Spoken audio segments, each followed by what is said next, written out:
Momento Saúde de hoje vai falar sobre estilo de vida. O que é que você está fazendo errado? O que você pode fazer para melhorar? E para isso nós convidamos aqui o personal trainer, educador físico, Márcio Atala. Tudo bem, Márcio? Como vai? Tudo bem, graças a Deus. Joia. Márcio, para a gente já começar, o que a gente está fazendo de errado? Acho que falando em termos populacionais, as pessoas estão sedentárias. Você tem quase 90% da população que não atinge o mínimo de movimento que a Organização Mundial da Saúde preconiza, recomenda. Quando você é uma pessoa sedentária, você, segundo a Organização Mundial da Saúde, não pode ser considerado uma pessoa ativa, não pode ser considerado uma pessoa saudável, considerado uma pessoa potencialmente doente. É um fator de risco para inúmeras doenças. Nosso corpo precisa do movimento para realizar todas as funções bem. Se a gente pega as 4 principais doenças que mais tiram o tempo de vida da população brasileira mundial ou tiram a qualidade de vida, que é a doença cardíaca, câncer, diabetes e depressão e ansiedade, todas elas passam por ter atividade física, seja na prevenção ou seja no tratamento. Então hoje as pessoas se movimentam muito pouco e se movimentam pouco por conta de um meio ambiente que nos convida para o sedentarismo. E agora, como que a gente pode fazer para classificar alguém? Ah, eu sou sedentário. Como que se classifica uma pessoa sedentária? Tá, você tem que dividir em 2 opções, né? Pessoas que fazem atividade física que a gente chama de não programada. O que é isso? É um carteiro, o cara anda muito, esse cara não pode ser considerado sedentário, porque o estilo de vida, as atividades cotidianas dele, tem muito movimento. Ah, como que eu classifico se meu trabalho é um trabalho que se enquadra nisso? Se você der 10 mil passos por dia, da hora que você acorda, a hora que você vai dormir, ou se no seu trabalho, ao longo do dia, você consegue acumular pelo menos 18 andares de escada, beleza, só o seu dia a dia já te torna uma pessoa ativa. E é isso que a gente tinha na década de 80 no Brasil. Você tinha a grande parte, a média da população brasileira dava 10 mil passos no dia a dia. Hoje a média da população brasileira são 2.200 passos.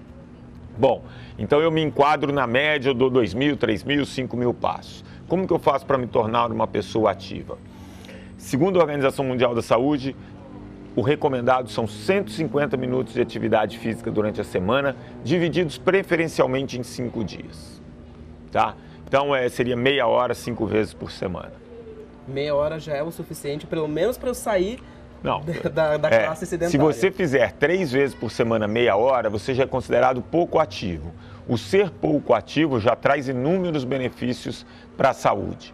Mas o recomendado, de fato, é que na maioria dos seus dias você se mantenha ativo. Estilo de vida é determinado por aquilo que você faz na maior parte dos seus dias. Se na semana você tem 7 dias, pelo menos 4 dias você tem que incluir movimento, idealmente 5 dias. E por que é tão difícil a gente incluir a atividade física no nosso dia a dia? É cultural? Não.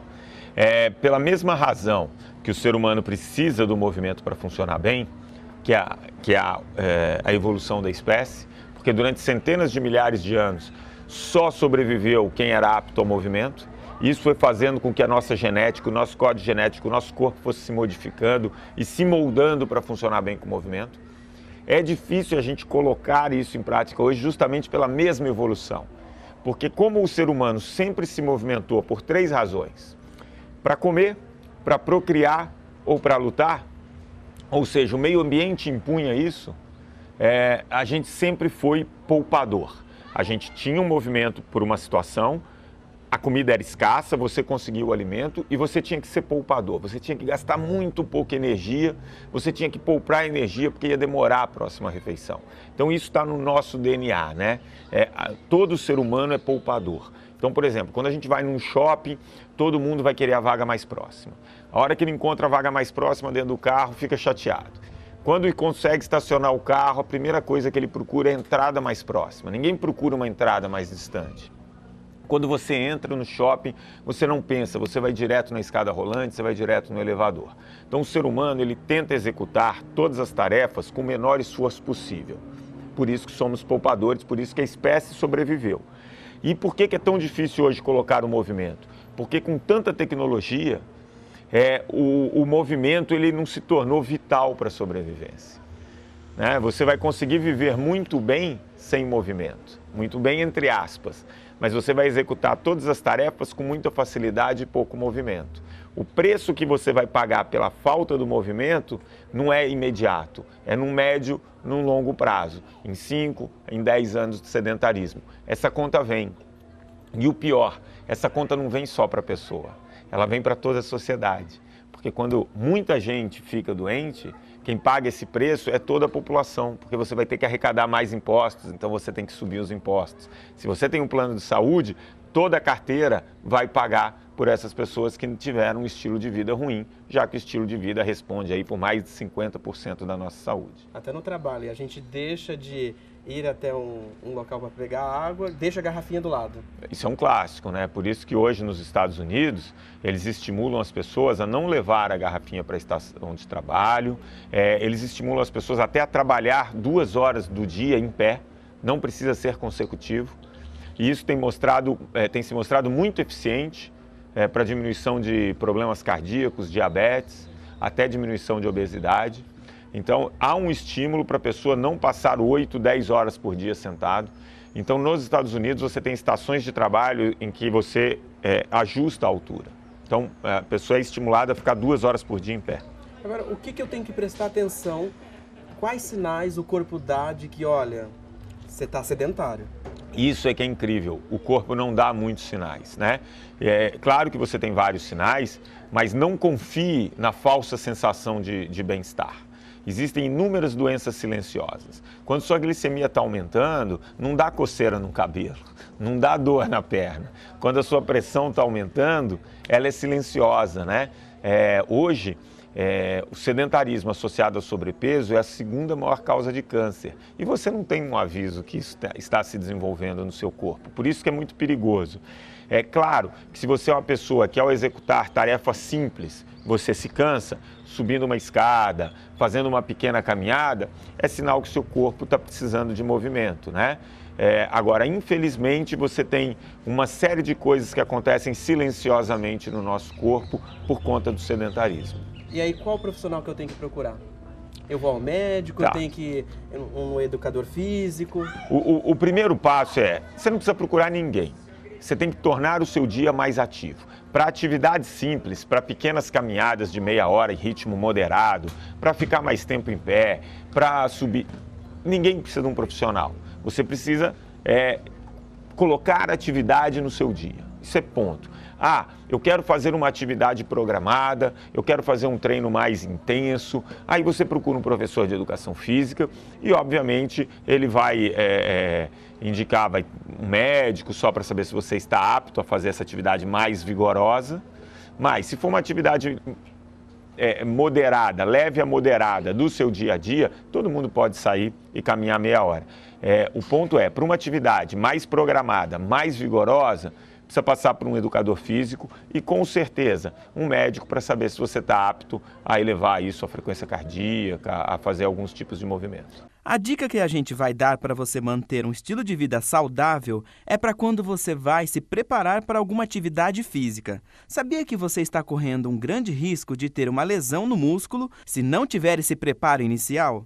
Nós falamos com uma educadora física que logo de cara já contou pra gente qual é a diferença entre alongamento e aquecimento. O aquecimento é uma parte que a gente faz, é um período, né, em que você sai do momento que você está parado, você está lá em repouso, para você começar uma atividade física metabolicamente mais ativa, vamos dizer assim, essa transição, né? O alongamento é um exercício que você faz para você trabalhar a flexibilidade dos músculos, dos tendões, dos ligamentos. É uma forma de um exercício. A educadora falou sobre o risco do alongamento. A gente tem diversos estudos que falam que o alongamento ele é benéfico antes da prática de atividade física, mas vários outros autores eles comprovaram que você fazer o alongamento antes de praticar uma atividade, você pode estar aumentando a probabilidade de lesão. Tá? Isso muitas vezes porque às vezes as pessoas começam a fazer o alongamento ainda num estado frio, que a gente chama, que ela não está aquecida. E que o ideal para se fazer antes do treino é o aquecimento. O objetivo maior do aquecimento que a gente fala é você conseguir gerar no músculo a produção de energia, tá? Então essa produção de energia ela tem que ser adequada à atividade física. Então isso vai acontecer num período de aquecimento. Então isso vai prevenir uma lesão. Então vai prevenir uma distensão ou uma dor articular. Às vezes você vai correr, você sente dor no joelho, ou você pode ter um estiramento muscular na virilha, por exemplo, porque você não fez essa preparação. E como se deve fazer o aquecimento? O tempo ele vai depender. A gente fala de 5 a 15 minutos, né? O que vai influenciar? Vai influenciar a hora do dia que você for treinar, a idade da pessoa, o nível de condicionamento dela, qual é o treino que ela vai fazer. Bom, preparados então para uma aulinha rápida de aquecimento? A gente pode usar alguns exercícios básicos, como uma caminhada mais rápida, um trote leve, pular uma corda, fazer uma bicicleta em uma intensidade moderada, para que o seu corpo vá ficando ativo, polichinelos, por exemplo. E aí você utilizar movimentos com o peso corporal. Então você pode fazer séries de agachamento, de flexões de braço, abdominal, porque você também vai preparando a musculatura que você vai utilizar no treino. O mais importante que as pessoas têm que entender é a necessidade e a importância do aquecimento.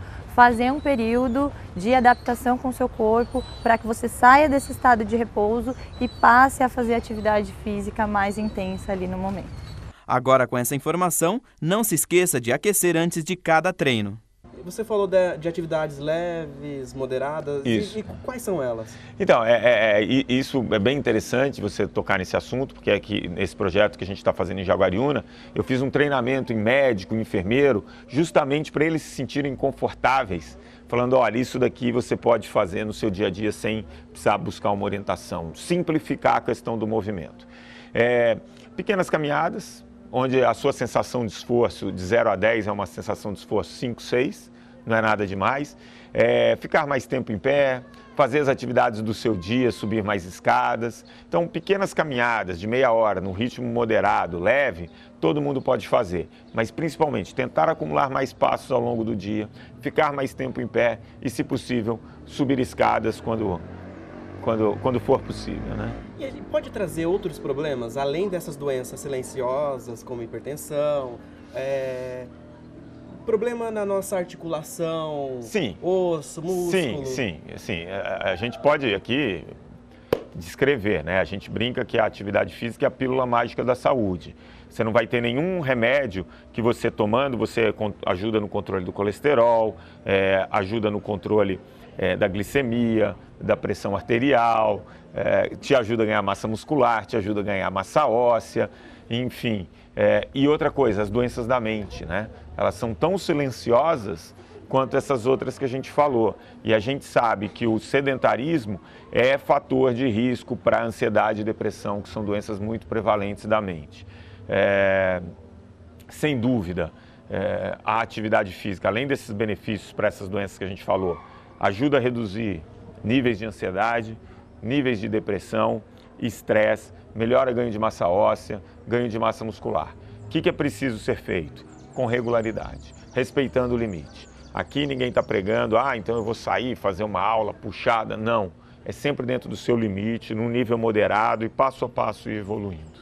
Deixa eu perguntar, e quando eu tenho que fazer 30 minutos, pelo menos por dia, é isso, de atividade física? Se for leve a moderada. É acumulativo ou não? Eu perdi aquela segunda-feira, na terça-feira eu vou tentar recuperar aqueles 30 minutos. Não é acumulativo? Não, faz os 30 da terça, esquece o dia que passou, tenta na maior parte dos dias ter movimento. Hoje a gente sabe que treinos de 7 a 10 minutos, mas de uma intensidade alta, tem os mesmos benefícios de um treino de 30 minutos moderado. O problema é, a população sedentária não está apta, num primeiro momento, a fazer esses treinos intensos. Vai ter mais risco do que benefício. Então, é melhor a gente começar com uma atividade leve, moderada, e depois você pode ter um dia que você faz 7, 8 minutos por dia, numa intensidade bem mais vigorosa, e vai ter benefício. E o importante, de fato, a gente sempre lembrar, regularidade. Tem 7 dias na semana? Tentar 5 dias colocar algum tipo de movimento. E qual o perfil? Eu tenho 12 anos, 15 anos, tem idade para se fazer exercício ou desde pequeno tem que fazer? Desde que você nasce, né? Hoje, a grande preocupação da Organização Mundial da Saúde é que isso é número brasileiro, mas só 22% das crianças hoje, 22% de crianças e adolescentes, consegue brincar 1 hora por dia, que é o recomendado pela Organização Mundial da Saúde. E aí vem um órgão americano que fala, se isso continuar, pode ser a primeira geração a viver 5 anos menos que os pais. Primeira geração a viver menos que os pais. É fundamental que uma criança brinque por inúmeros fatores, não só pelo físico, né? Você fazendo pelo físico, obviamente, doenças que eram de adultos, né? Diabetes tipo 2, pressão alta, hoje já tem adolescente com isso, então é importante. Você tem um aspecto emocional muito forte, né? Sabendo que a atividade física libera uma série de neurotransmissores, então tem um fator social e emocional. Eu fazendo atividade física, eu estou convivendo com outras pessoas e tem um aspecto emocional, de liberação de endorfinas e sensação de bem-estar, evitando depressão e ansiedade. E tem um terceiro aspecto que as pessoas pouco se atentam, que é o aspecto cognitivo. Atividade física regular e moderada, produção de novos neurônios, melhor oxigenação do cérebro, melhora a capacidade de tomar decisão e concentração.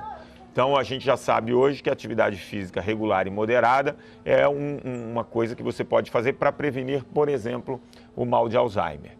Então a atividade física ela é fundamental nesses 3 aspectos, físico, emocional e cognitivo. Você falou dos adolescentes, das crianças, né? Qual que é o vilão? É a TV, é o videogame, é o celular? É a tela. É a tela. Tudo que você falou tem tela. É o tempo de tela, né? A gente tem um estudo aqui mesmo, feito no Brasil há 2 anos, que mostra que a criança brasileira é a criança que mais passa tempo fora escola na frente de uma tela. São 5 horas e 20 por dia. Você tem alguns estudos mostrando que quem fica 5 horas ou mais na frente de uma tela, comparado com quem fica de 2 a 3 horas, a chance de ser uma criança acima do peso e um adulto posteriormente também acima do peso é 5,2 vezes maior do que quem fica só de 2 a 3 horas. Então, limitar o tempo de tela é uma boa medida que os pais podem tomar. Márcio, nós vamos dar uma pausa aqui e depois do intervalo a gente continua.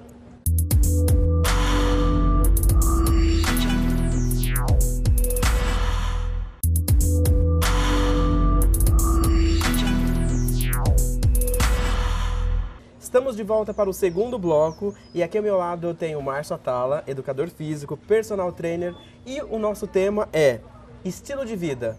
O que você está fazendo de errado? Bom, dá para corrigir. Sempre dá tempo de corrigir o que a gente está fazendo de errado, né, Atala? Claro, é importante a gente pensar que não tem um momento em que a atividade física ou que o estilo de vida não é mais importante. Mesmo pessoas com mais idade, já com alguma doença crônica instalada, precisa encarar o estilo de vida até como um tratamento. A gente citou aqui no primeiro bloco algumas coisas que a gente pode mudar na nossa vida, na nossa rotina, né? E em casa, o que eu posso mudar? Olha, principalmente diminuir o tempo de tela, né? É o tempo que a gente fica sentado. Isso é o que a gente mais pode fazer do ambiente de casa. Hoje a gente passa muito tempo na frente, seja do computador, do celular, do tablet ou da televisão. Então você diminuir esse tempo é muito importante. A Organização Mundial da Saúde classifica hoje o ficar sentado como o novo cigarro, né? Então, enquanto as pessoas hoje fumam muito menos e o cigarro parece ser um fator de risco aí mais controlado, o tempo sentado hoje é o grande vilão. Então, em casa, evitar longos períodos sentado, isso é o que você melhor pode fazer pela sua saúde. Uma faxina em casa ajuda também a exercitar. Ficar em pé, às vezes a gente tem escada em casa, pode subir e descer, mas não ficar muito tempo parado, o nosso corpo não foi feito para ficar parado. No trabalho também, a mesma coisa? Sim, no trabalho principalmente, né? No trabalho você tem uma chance de movimento muito maior. Uma dica que a gente dá para as pessoas que ficam no escritório ou em casa é se a cada hora você puder levantar e andar 6 minutos e fizer isso 6 vezes ao longo do dia, né, 3 vezes de manhã, 3 vezes à tarde, você resolve os seus problemas, né? A chance de você ter um problema cardiovascular ou diabetes diminui praticamente em 50%. Já faz algum tempo que as corridas de rua realizadas por empresas vêm crescendo e tentar vencer o seu próprio limite é uma das motivações de quem corre. Nós conversamos com um personal trainer que falou o que a pessoa precisa para começar a correr. Procure um cardiologista para fazer um teste ergométrico, passar pelo seu cardiologista e ele está te liberando, falando que você está ok para a prática esportiva. Esse é o primeiro passo. O segundo passo, procure um profissional qualificado, onde ele tenha a vivência e as capacidades que possa passar esse conhecimento para essa pessoa. O personal deu as recomendações. Uma prática esportiva que, na verdade, ela não requer nenhum tipo de equipamento específico. Um bom tênis, um tênis de qualidade, uma camiseta e um shorts, você pode sair correndo, né? Você consegue fazer a corrida. Já quando você não procura os profissionais certos ou não segue as recomendações passadas por eles, os problemas começam a aparecer. Você pode ter lesão, até mesmo de calcanho, tornozelo, joelho, quadril, desvio de postura. Tudo isso ela vai ocasionando, porque se eu não estiver pisando certo, alguém vai ter que tentar orientar orientar o meu corpo. De acordo com Marcos, existe sim jeito para evitar lesões. É um treino específico de coordenação motora, é um treino que vai envolver a amplitude da sua passada, a fase aérea, tudo isso acontece com exercícios corretivos, que a gente chama. E através desses exercícios corretivos, você vai conseguir ter a amplitude ou vai conseguir ter uma melhora na passada, ter uma melhora no VO2, que é o oxigênio, a quantidade de oxigênio que você precisa para manter a respiração em trabalho ideal para o seu tipo de atividade física. Segundo o personal, o segredo da corrida é a técnica. Tem um tipo de passada, tem um movimento de braço, tem um movimento de respiração e tudo isso vai te proporcionar uma forma melhor para conseguir seu bom resultado. Agora que já sabemos o que fazer, o personal deu uma dica para melhorar o seu desempenho. No mínimo, 3 vezes na semana você precisa ter a prática da corrida. Ah, mas uma vez é suficiente? É muito pouco para quem tem um objetivo maior. E para melhorar ainda mais a sua corrida, o personal indica ter uma boa alimentação e procurar uma nutricionista para as orientações. E quando a gente muda a nossa rotina, muda o nosso estilo, em quanto tempo vem a resposta corporal? Você tem vários tipos de resposta, né? Tem respostas que são imediatas, que são a do condicionamento físico, por exemplo. Você percebe uma capacidade de realizar tarefas com muito menos esforço do que você fazia, mas em 30, 45 dias, sua captação de glicose, a capacidade cardiorrespiratória já tem uma resposta muito boa. E aí eu deixo de fazer, o corpo responde mais rápido ainda?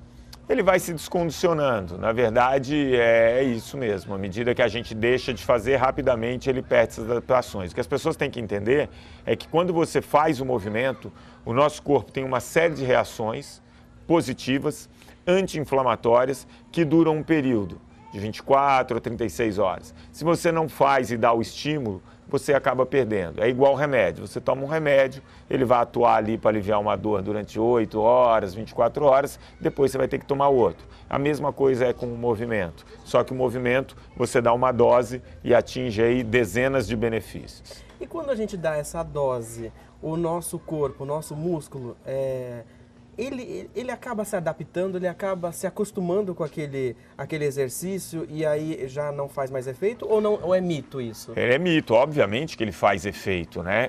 Agora o nosso corpo ele tem uma capacidade de se adaptar ao estímulo e ganhar condicionamento e aquilo que você gastava de calorias para executar uma tarefa, você vai gastar menos. Mas isso não significa que não faça efeito, pelo contrário. Para a saúde ele continua proporcionando todos os efeitos, porém você tem um gasto calórico um pouco menor. Mas aí ou você aumenta o tempo de atividade ou a intensidade, isso se o seu objetivo for o emagrecimento, né? Ou melhorar ainda mais o condicionamento. Mas para a saúde, você caminhar meia hora, você está dando uma série de benefícios para o seu corpo. Aquela história então de que o nosso músculo ele tem memória. É verdade. É verdade, mas o efeito continua. Claro que continua. O nosso efeito é pelo movimento, seja correndo numa esteira, seja fugindo de um cachorro, nosso corpo vai sempre reconhecer o movimento e ter adaptações positivas perante a ele. E por que é tão difícil a gente conseguir ver um resultado? Por exemplo, a gente faz um exercício, uma musculação, a gente demora para ver o resultado e aí ou quando a gente deixa de fazer ou quando a gente come, a gente sai da regra, esse efeito é bem mais rápido ou não tem nada a ver? Não, realmente isso vai depender muito de alguns fatores, idade, tipo de treinamento, quanto você come, mas normalmente se condicionar leva mais tempo do que descondicionar. Isso infelizmente é um fato, mas você em muito pouco tempo, em 30 dias, você consegue grandes mudanças na parte estética que são muito visíveis. Claro, deixou de fazer, a gente acaba perdendo isso com uma certa rapidez. Quando a gente fala em estilo de vida, um estilo de vida mais saudável, não precisa ser rigoroso. Não, pelo contrário, o estilo de vida é aquilo que você consegue fazer na maior parte dos seus dias e leva isso por muitos e muitos anos. Quando você faz coisas muito intensas, muito rigorosas, muito radicais, a tendência é que você mantenha isso só por um período. Por isso que as pessoas que fazem dieta não conseguem sucesso. Porque elas, eu vou tirar todo o carboidrato, eu vou comer 800 calorias. Ela faz isso por um período, ela tem um resultado que é um sacrifício absurdo e isso é impossível de se manter no longo prazo. E aí ela perde. Então o ideal quando a gente fala de estilo de vida, são mudanças possíveis que você leve para sempre. Aquela cerveja, aquela fritura, é bom diminuir. Não, isso tudo está permitido. O importante é a gente entender que isso não é a regra, é a exceção. Então você comer um chocolate, você comer uma pizza, tomar uma cerveja, isso daí, se dentro de um conjunto de alimentação boa e colocando o corpo em movimento, não tem problema nenhum. Não é raro você encontrar, por exemplo, uma pessoa que não bebe, que é vegetariana, que não come açúcar, mas com sobrepeso e sem massa muscular. Aí você fala, como assim?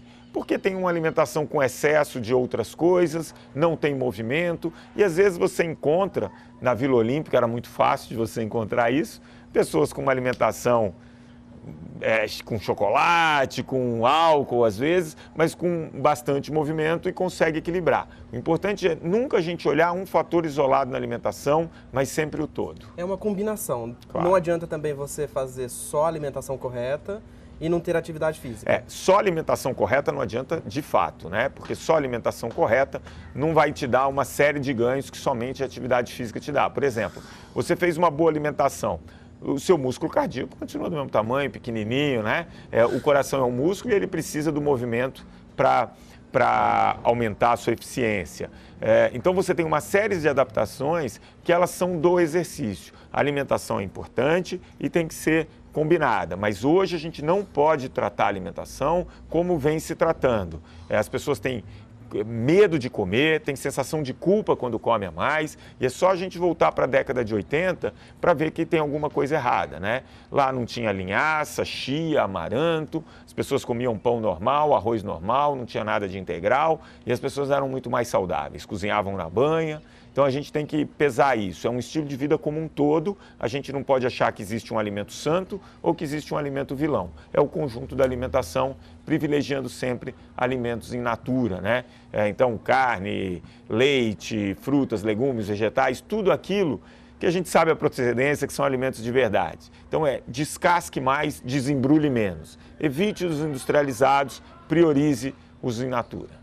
Agora vamos falar sobre alimentação. Você já parou para pensar qual é a importância do fígado para o nosso organismo? Nós conversamos com um especialista que nos explicou. O fígado ele é um órgão importantíssimo no funcionamento do nosso corpo. Um órgão grande, sólido, pesado, que fica nessa região, embaixo dessas costelas que a gente tem aqui do lado direito. Mas doutor, qual é a função dele? Funciona como um grande laboratório. Tudo aquilo que a gente come, tudo aquilo que a gente bebe, cremes que a gente passa na pele, gases que a gente respira, de alguma maneira vão cair na circulação sanguínea e vão acabar passando pelo fígado. E o que normalmente nós fazemos para prejudicá-lo? Sedentarismo, falta de atividade física, consumo de comida processada, fast food, com um estímulo ao hábito de ingerir álcool, isso cria um caldo de cultura que é ideal para o aparecimento das doenças do fígado. E quais os sinais que o nosso fígado dá de que algo não está indo bem? Ele não dá muito sinal e sintoma para a gente no início das doenças hepáticas. A gente só vai ter isso depois de uma certa evolução. Então é importante, de vez em quando, eventualmente, anualmente, é interessante fazer alguns exames. E o que podemos fazer para melhorar esse comportamento e a saúde do nosso fígado? Quem não bebe nada de álcool não deve começar a beber. Já para quem bebe, também tem recomendação. É sempre melhor beber menos bebidas de maior qualidade. Outra dica que o médico dá é a prática de exercício. Fazer algum tipo de atividade física durante 20, 25, 30 minutos todos os dias. Cuidado com o uso de anabolizantes esteroides, que são drogas perigosíssimas, levam a alterações muito graves no fígado, inclusive ao desenvolvimento de câncer do fígado.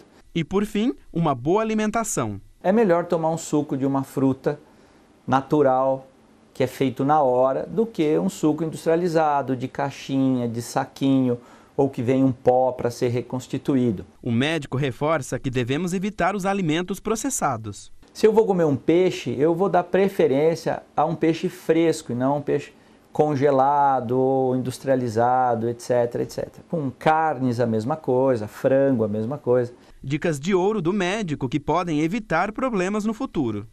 Quando a gente pega na internet aquela fórmula do IMC, aquilo lá é errado a gente colocar as nossas informações? Aquilo vai me dar uma informação real da minha situação? Olha, é um parâmetro populacional, né? Se você não é um atleta, normalmente aquilo te dá uma boa ideia, né?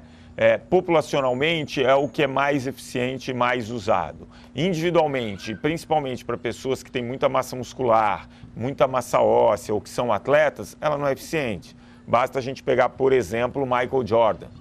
O cara tinha 1,98 m e 98 quilos. Se você colocasse ele na fórmula de IMC, ia dar que ele é obeso e ele tinha 3% de gordura.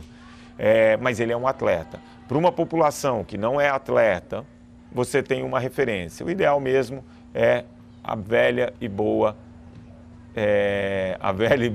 fita métrica. A fita métrica. Aí você vai ter um parâmetro mais fita preciso. Métrica ou a calça mesmo. Você vai sentindo a circunferência diminuir. Se quer uma boa avaliação, uma avaliação de porcentagem de gordura, ela vai ser mais real do que o IMC. A disciplina, para você ter, não ter dificuldade em conseguir adaptar a sua rotina, é fundamental.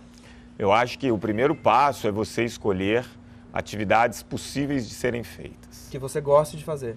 E que sejam possíveis. Às vezes eu gosto de jogar bola, mas, jogar bola eu tenho que juntar 7, 8 pessoas e só consigo no fim de semana. O que eu posso fazer na maior parte dos meus dias que seja possível? Eu moro num prédio, é subir escada. Então o primeiro passo talvez seja esse. Até você se estruturar e buscar uma atividade programada, uma academia, um pilates, não sei. O que a pessoa tiver prazer, como você falou, o que ela gosta de fazer. Pode ser uma dança. Pode ser o que ela... Qualquer coisa, dança é ótima. Mas num primeiro momento tem que ser viável.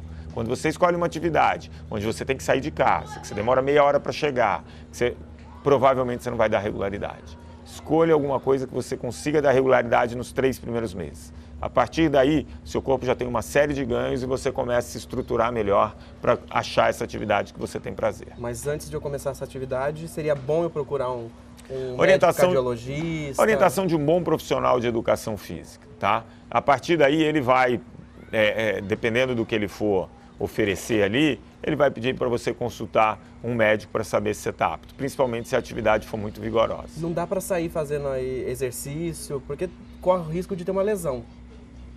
Rapaz, sem orientação. A chance de você ter problemas de saúde é muito melhor do que ficar parado.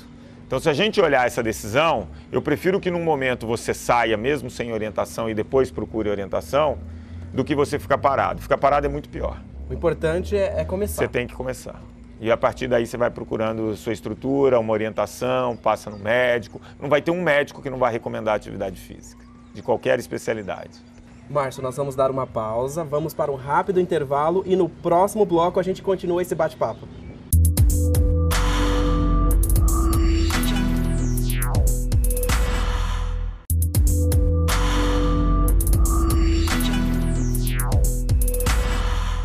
Estamos de volta para o terceiro e último bloco. Estamos aqui falando sobre estilo de vida com o Márcio Atala. Márcio, aqui em Jaguariúna, nós estamos em Jaguariúna, tem um projeto. Eu queria que você me falasse um pouquinho sobre esse projeto. O projeto Vida de Saúde é um projeto onde a gente quer mostrar que com um estilo de vida melhor, ou seja, investindo na prevenção, você consegue diminuir custo na medicina terciária, na medicina secundária. Eu explico já o que é isso. Mas basicamente, você diminui custo de saúde, você melhora a qualidade de vida da população.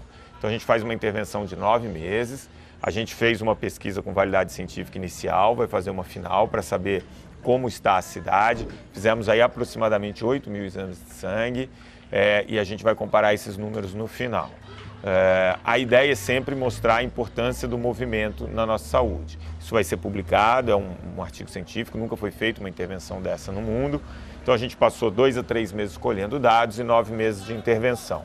Essa intervenção foi estruturada em vários blocos. O primeiro, no momento onde a gente tentava inspirar as pessoas com caminhadas. Aí depois você tem uma segunda parte, que é uma parte de informação, onde a gente fez oficinas de nutrição em parques para a população, oficinas de atividade física, piqueniques, tudo mostrando e dando informação, dando oportunidade e dando informação. Depois a gente entra num bloco que são os treinamentos dos agentes de saúde da cidade de Jaguariúna, então aquelas pessoas que vão até a casa das pessoas.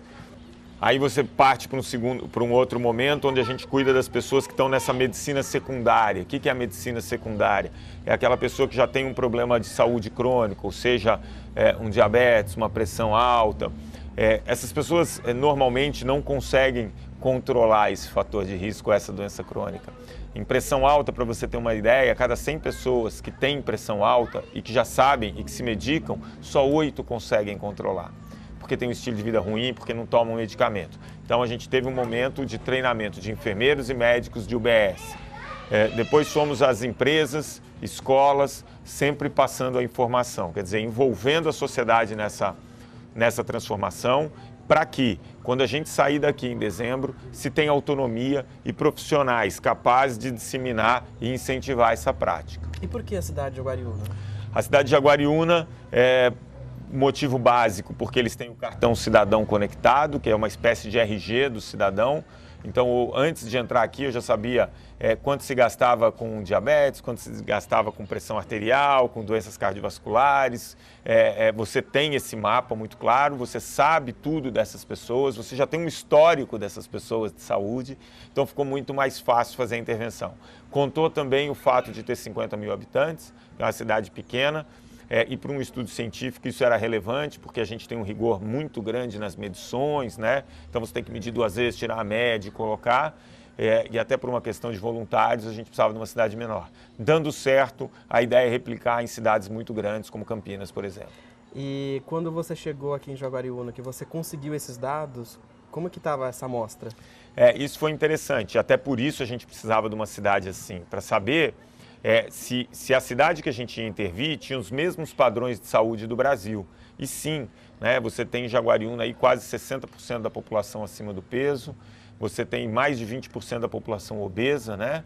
Desses 60%, 21%, 22% são obesos, você tem mais de 25% da população com pressão arterial elevada, você tem menos de 25% da população comendo o ideal de frutas, legumes e verduras.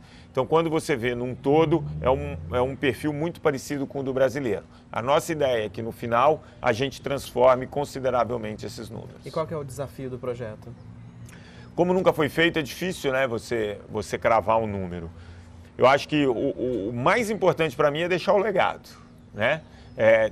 Disseminar isso e voltar daqui um ano em Jaguariúna e ver que as UBS estão fazendo do jeito que a gente colocou, que se investiu na medicina primária. Mas, em termos de número, eu gostaria muito que esses números regredissem para menos de 50% de pessoas acima do peso. Seria uma grande conquista em tão pouco tempo. E você acha que a gente está caminhando para isso? Como que está a aceitação da população? Quando é populacional, é difícil você ter ideia, né? Porque eu convivo com as pessoas que estão fazendo e que vêm até mim. É difícil porque você tem uma grande... A gente está falando de 51 mil pessoas. Né? Tem muita gente que ouviu do programa e o nosso desafio é sensibilizar essa pessoa. Que ela, no dia a dia dela, ela aumente o movimento, né? Então, assim, na rua, nas pessoas, ouvindo, a aceitação é muito grande. Precisa ver se eles estão colocando em prática, isso a gente só sabe ao final do projeto. Já do outro lado, o lado do pessoal profissional da saúde, é mais tranquilo? Cara, assim, talvez essa seja uma das grandes recompensas que eu tive durante o projeto, que foi a aceitação dos profissionais de saúde. Você vai falar com médicos competentes, que tratam das enfermidades, tratam das pessoas, e eles receberem tão bem a mensagem e disseminarem essa mensagem, isso é muito legal, mostra que o profissional de saúde ele tem que estar integrado, não existe um melhor do que o outro, mas eles têm que trabalhar juntos, né? Então, conversar com o médico, esclarecer algumas coisas da minha área para os médicos, eles se sentirem confortáveis para passar essa informação, isso foi de extrema relevância aqui dentro. É voluntário, né? A pessoa, se ela quiser participar do projeto, ela vai até uma unidade de saúde, é isso? Sim, mas na verdade todo mundo participa, até quem não faz, porque como a gente vai ver número absoluto, quem não fez, entrou na estatística. E essa é a graça de um projeto populacional, né? Mesmo quem não fez, conta. De todas as idades. De todas as idades. Mas quem quer uma orientação, ela passa por uma unidade básica de saúde, ela poderia ter participado de qualquer uma das nossas intervenções, ela pode procurar os programas da cidade que oferecem atividade física gratuita, então a gente estimulou ao máximo a autonomia da atividade física, né? E como é que foi? Essas pessoas que participaram desde o início do projeto, né? O passo a passo, qual foi o primeiro estágio, o segundo? Foi primeiro uma medição corporal, peso? Exame de sangue, né? São mais de 8 mil exames de sangue. O primeiro passo foi esse, foi divulgar, foi cativar essas pessoas, então até por eu ser uma figura mais conhecida, as pessoas se reuniram, a gente reuniu quase 8 mil pessoas numa caminhada, né? Dá quase 20% da população. E a partir daí a gente começou a fomentar esse interesse e incentivá-los a passarem no BBS, a fazer exame de sangue, a fazer a medição. A partir daí muita informação, muita gente multiplicando essa informação para dar autonomia, para a pessoa achar no dia dela qual a maneira possível de incluir movimento e melhores hábitos na alimentação. Então a gente sempre trabalhou também com os nutricionistas da cidade, a informação da alimentação, descomplicando a alimentação. E foi chegando num caminho. Eu espero de verdade um resultado positivo no final. E o importante também é a conscientização da importância da atividade física, da boa alimentação. O estilo de vida ele responde por boa parte da nossa saúde. E o estilo de vida cabe a nós, né? Não adianta eu querer que você faça, eu querer que meu pai faça, ele tem que querer e colocar em prática. Da minha parte eu tenho que facilitar isso ao máximo e passar o máximo de informação que eu puder para as pessoas, para elas terem autonomia. É importante a gente pensar em autonomia, as pessoas terem informação. Educação é tudo nessa vida e educação em saúde não é diferente. Elas tendo essa informação, elas têm autonomia para colocar isso no estilo de vida delas. E qual o cronograma? A gente já tem um balanço, um pré-balanço ou ainda não? A gente não tem. E a partir de novembro a gente começa a estimular essas pessoas a voltarem a colher sangue, fazer as medições, em dezembro fazer a pesquisa final e um grande evento final, com corrida, caminhada, dança, música. E vamos, se Deus quiser, celebrar o resultado desse projeto. E qual a perspectiva para chegar em Campinas? Eu gostaria muito de, em 2018, fazer esse projeto em Campinas, né? Tem quase 1,5 milhão de habitantes por volta disso, e eu acho que o grande desafio é colocar isso numa metrópole como Campinas, entendeu? Eu acho que precisa, lá mais do que todo lugar precisa, mas uma cidade grande com problemas de trânsito, com muita gente trabalhando em escritórios, muita tecnologia, eu acho fundamental que se chegue em cidades grandes. Márcio, quero agradecer por ter aceitado o nosso convite. Imagina, obrigado a vocês. E eu queria que você desse uma orientação para o pessoal de casa, né? Tá. De atividade física, né? Olha, a minha orientação é sempre colocar o corpo em movimento da maneira que seja possível. Depois que você pega o hábito, você vai evoluindo aos poucos. Pense que o movimento é a mais barata e mais eficiente fórmula de prevenção. É a medicina preventiva mais eficiente e mais barata. Coloque o seu corpo em movimento que você já vai estar fazendo muito pela sua saúde. Márcio, quero agradecer mais uma vez. Obrigado. E você aí de casa pode mandar sugestões para a página da TV Câmara Campinas no Facebook. Muito obrigado e até a próxima.